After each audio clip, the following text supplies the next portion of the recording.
So on to the next one. We've been in discussion over the last couple of months in the town's transition period of drafting a maintenance plan for Schanda Park to present to the town. It's just an initial step to work on resolving a few maintenance issues down there and a couple, kind of quick fixes that can be taken over the coming months as the larger projects are planned down there.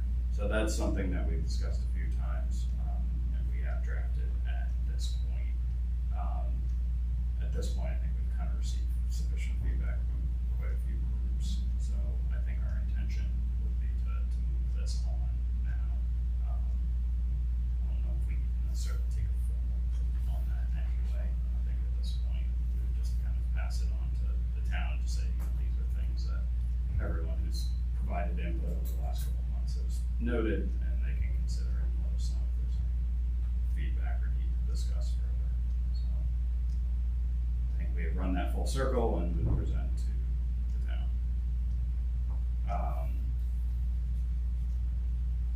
As another matter of other business, what we were talking about when you walked in, Mark, was what's on tap for tomorrow night. There's something related to the master plan, potentially. Yes.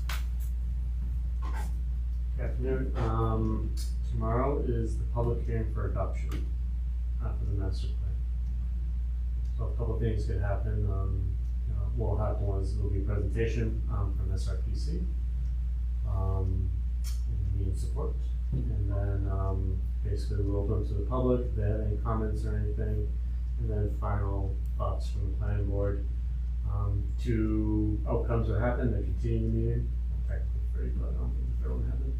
They'll continue the meeting, approve it tomorrow, or take a little minute, but I don't see it happening. So again, we may be on the verge of a new master plan adoption. Should be great.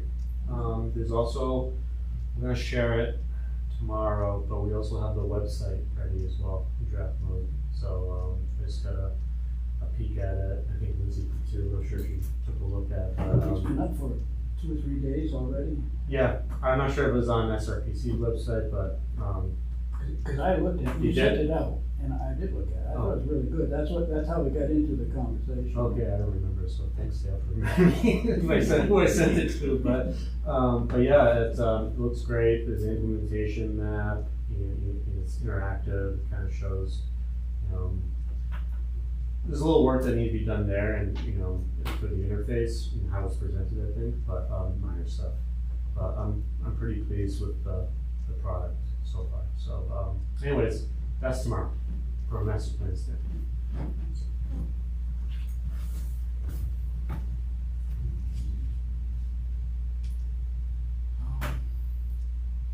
Much like that, is there anything anyone else wanted to discuss? Anything?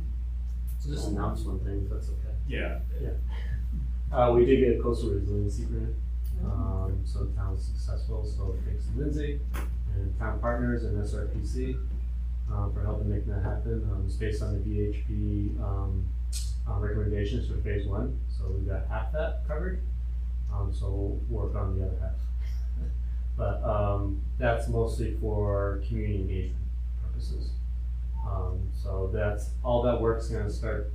Will commence probably next summer, as we'll have more information on phase 2 by then, which is the actual baseline data collection for our future plans. So where we're going to be. But yeah, so that's pretty exciting, and we have till June of 28 to complete that, I believe. Yes. Yeah, exciting progress, and yeah, we'll keep you abreast of any as events unfold for that. But the main thing I actually want to talk about besides that is wayfinding and branding. I'm looking to kind of do an all boards meeting at some point. We get everyone together and kind of do the dot stuff, sticky notes. We met public transportation, met with Liz Durfee and Allison Brown, our contractors. And we had a really good discussion, and there was general consensus that we should, bring the boards together and, have as many public interfacing time, much as possible opportunities. So I'm gonna send an email out to everyone to try to schedule this. We might work off the town council's all boards meeting, like these the chairs. Rough idea, are you talking August They or are. September? Do you remember when Cynthia said when that was? This summer. I know you're going away, Dale. So we'll try to accommodate everyone's schedules. What is the ultimate goal with attendance? Like, would you prefer to have like each committee or board kind of delegate one or two people to be represented? Bring or everyone. Bring everyone. Yeah, we're going to notice in a way where more input is useful. For the task. more collaboration. I just don't want to exclude anyone. So I think that's kind of what an all boards meeting is, isn't that? sort of, yeah. This is for wayfinding specific. Yeah. And then the town council's configuration is going to be a little different. But I think the idea is they have it before their meeting, for that meeting. Anyways, stay tuned.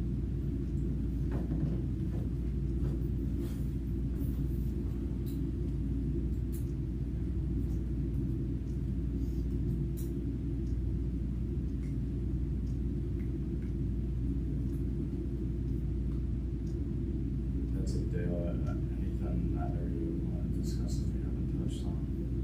One thing I was just thinking about goes back to something you said with the last meeting I was at, Art, which was you were somewhat interested in talking to New Hampshire Fish and Game at some point.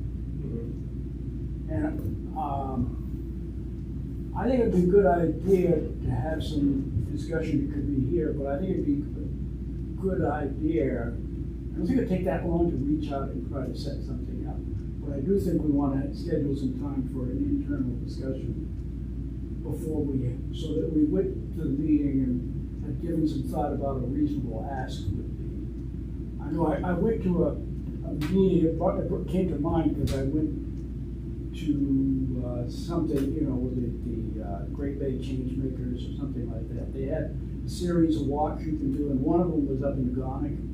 For the dam work. They're doing dam removals there, a lot of things going on, and I happened to walk a while with a guy that he's no longer in Fish and Game, but he was in Fish and Game back when we were talking about what we needed to do with our dam. And he was talking about how much they liked, how secure this fishway was, how good the access was to it, where they could take, they could pick up their herring, they could know that it was not going to be people are going to get at it, vandalize it, and stuff like that. So I think when you're thinking about how can we get more value for the citizens, I still think you've got to have a plan recognizing what Fish and Game really loves about the setup as it is. Absolutely, yeah. I mean, they're a stakeholder, so there's residents here. So I think that's very important to get them as a ally and collaborator, not adversary role. So. It feels like sometimes from my memory of the meeting we had with them before, it was almost like they felt like owners. Yeah, I can see that. Meaning they didn't really feel like they had to agree to anything, and they liked the status quo pretty well. So I think if you go into it with the idea of what would make a big difference for us that would still give them what they really like about the current situation, that might set you up for a good meeting. Yeah, for sure. Just setting expectations, or maybe not having any, on both sides, and maybe go into it as what is possible, what's not, and just go from there. Yeah, I can see that happening. I think there's been some change of Fish and Game too, so it might be a good opportunity to have a reset. I kind of like the idea, especially as I feel like on the riverfront they're a pretty steady, party that pops up in a few different spots, and I'm just kind of feeling them out about what potential guardrails might be. Right, the old ice fishing area. I think they're more than happy to give that to us to do with what we will, and we're working on that, but those are all things that kind of would be on it, but, Yeah, I could see value in just opening that communication with them. But is that better instigated by like the town itself versus like the committee? I think the answer is probably yes, but again, it's because what we want to get out of it, you know, what's on the table, what we want to discuss, so maybe for future meetings, just kind of putting together that hypothetical agenda, it's like, what do we want to discuss? right. what do we have now? Yeah. The sort of the one public event we have now is that, and LRAC kind of organizes it, the Herring Day. I think it would be easier to talk about what kind of events and what kind of things we would want to open that area for, rather than just having it open at all hours, all times. Right. And This is the little park up in Cleveland. the little park right Mhm, there. mhm. Yep. Yeah, the one next to the book exchange. Yes. And they can back their truck right in there, for them, they've had God said they had their best herring year ever this year on it, you know, that has a lot to do with when the rain came and how it came. So there gives them the ability to truck the herring to get through the fishway and take them to different places. Mhm. So it's a valuable fishway for them. Yes. It's a valuable thing for the town when they open it up. I think we could probably help LRAC attract more attention to that, Mhm. make sure it's publicized. I know it was much more visible to me that we've had one for a longer time, but Exeter was having one this year Mhm. to celebrate the herring run. Mhm. But, And we can potentially partner them with other events too, so Right. it doesn't have to be exclusive to Right. that, so, it might be, again, see what's possible. yeah, because the other thing we may be doing is when we have a riverfront, when we get our wayfinding, we may have other, we used to sort of have heritage days and those kind of events. And they were for a while, they were like trying to do them so often, people burned themselves out. Mhm.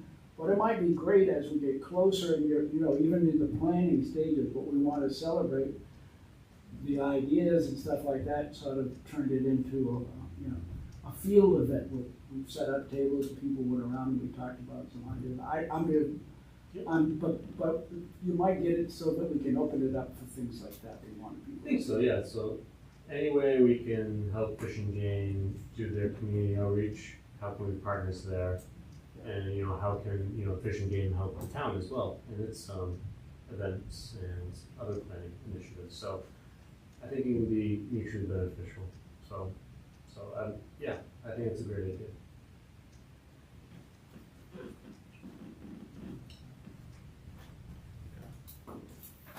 That's something maybe we can kind of formalize and vote on next meeting.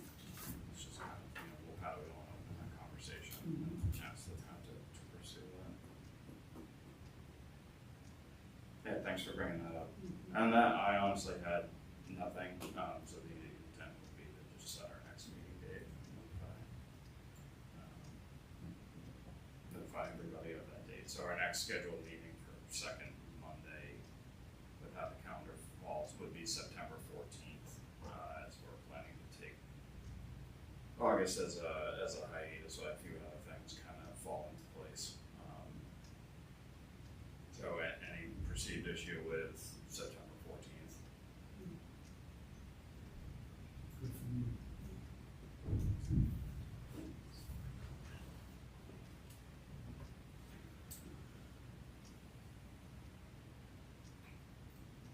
Very last order of business, I'll ask Wendy to cancel the one that would be on the calendar for August 9th.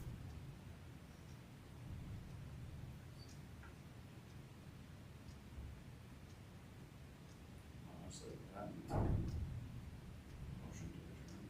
Mike's with me. All right. Oh, good. All right, thank you. Yeah. Thanks.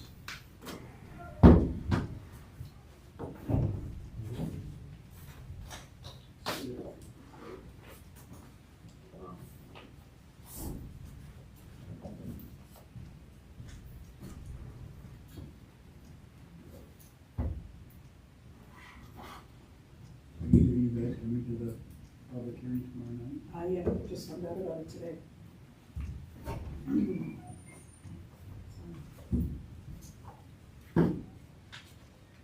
For family appointments.